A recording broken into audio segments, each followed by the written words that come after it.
Woo-hoo. Thanks. So, my name's Garrett. I was a NASA astronaut 4 months ago. And I left NASA and came to work at SpaceX. And on my first day in the job, Elon asked me if I would mind being the project manager for CC Dev 2. Does anybody know what CC Dev 2 is?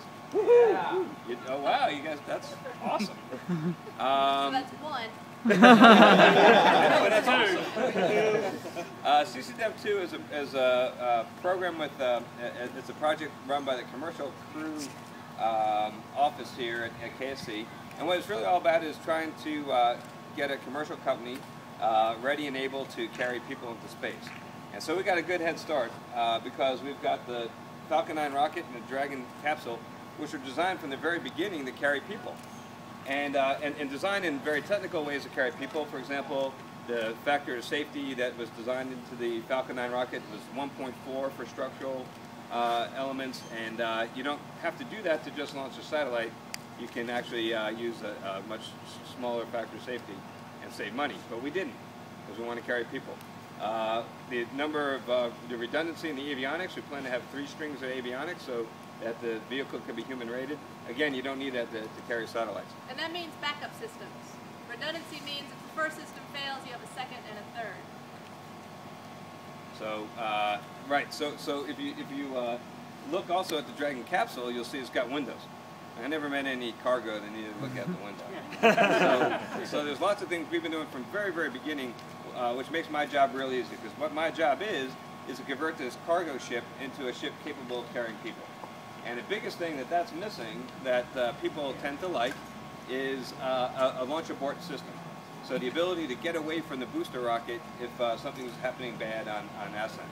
And just like in the old days when they had that tower on top, where that would pull the capsule away if the Saturn V was having a problem, we're going to do the same thing, except that we're going to do it in a much better way.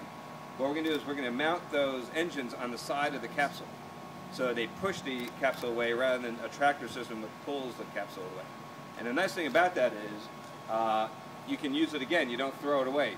Those towers, after a couple minutes, whether it's on the Soyuz rocket or on the Saturn V or the Mercury, those towers have to be, once you get outside of the thick air, you have to jettison those towers. And so jettisoning those towers is kind of like using your ejection seat in your airplane every single flight. It has to go right. If that tower doesn't come off, then you're having a very, very bad day inside that capsule. So the beautiful thing about the launch abort system we're designing is you don't need to have it go right every single time, but it's there if you need it. And you can reuse it, and you carry it with you the whole time so that you have the ability to do an abort all the way until you're in orbit. Even Apollo didn't have that. And then the other thing is it has the ability, the amount of thrust you need and the control systems you need to do that, also are the same kind of things you need to land propulsively. What I mean by that is, you guys know how the lunar module landed on the moon? You use a little retro rocket and it kind of came like that. Don't quote me on that. Do that again. That's a technical term, yeah.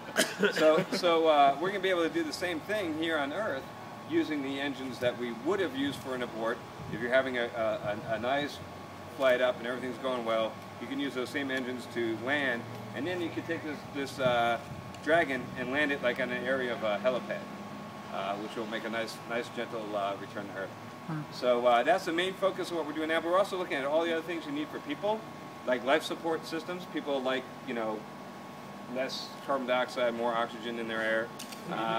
People like something to eat, and people also like seats. They like spacesuits. People like the ability to control the spacecraft.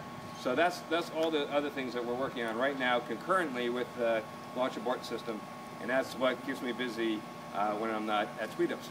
So, so with that, that's kind of an overview of what I'm doing, and I'd be happy to take any questions you got.